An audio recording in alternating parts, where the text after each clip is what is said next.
The Galaxy Note 20 must be the last of its kind, as we've seen all of the leaks pointing to two phones, a cheaper Note 20 with a flat screen and the Note 20 Ultra, throwing all of the best hardware from Samsung at a phone, which is super exciting.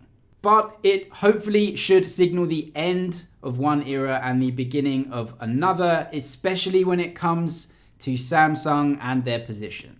As we know, Exynos chipsets have fallen down the pecking order, and that's all right if you're in a Snapdragon market because you get the Snapdragon chip, but actually it's not okay because the Exynos chipsets aren't competing with Snapdragon.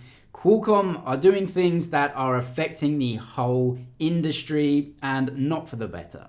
As we've heard, the Galaxy Note 20 series should be using a new 6nm chipset here, upgrading the Exynos 990, giving some better performance and some better battery life because that Exynos 990 is way down compared to the quality that you get from the Snapdragon chips. We still don't know if this 6nm chipset is coming. We'll have to wait and see, but it must do, and it must signal the end of this gap between Exynos and Snapdragons.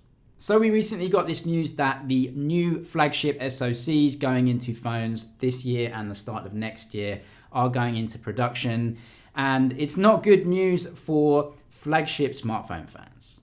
According to the information, and this is from a lot of different sources, the brand new Snapdragon 875, which should be going into the S21 series and flagship phones at the start of next year, is crazy expensive. Even the Snapdragon 865 that we're using now in flagship phones is way too expensive.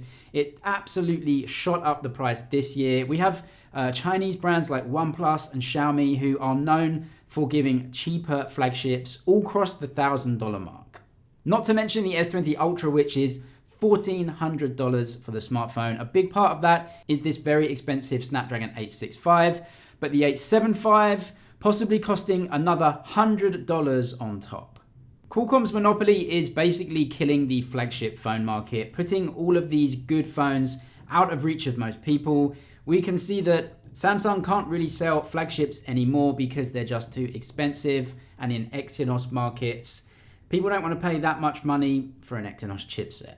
So enter the Galaxy Note 20 series, and we need firstly this 6nm chipset to do well and to challenge Qualcomm's Snapdragon. And then going forward, we need Samsung to hit the ground running with their 5nm chipset, which could possibly be using AMD graphics and new custom CPU cores designed by ARM. The problem is we really don't know how good that chipset will be right now.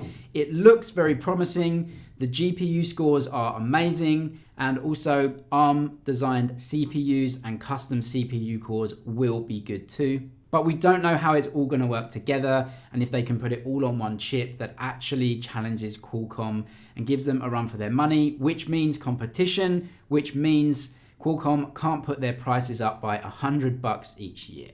Flagship smartphones in the Android world are so expensive now that they even look expensive compared to Apple products. And as we see, Apple are going to be giving us a 5nm chipset in the A14, super powerful. And if we can believe the leaks, a starting price for the iPhone 12 of $649, even the 12 Max at $749.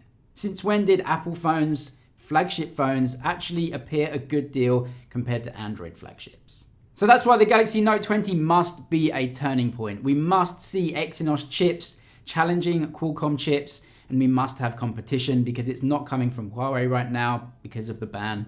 And we need the Note 20 to be a great phone in Exynos markets. Even in Snapdragon markets, it will help you too, because competition means more features at lower prices.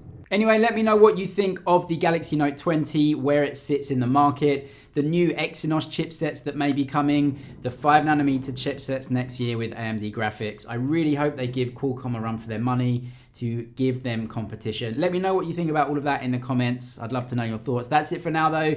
Thank you for watching. Subscribe if you liked it, and I'll see you in the next one.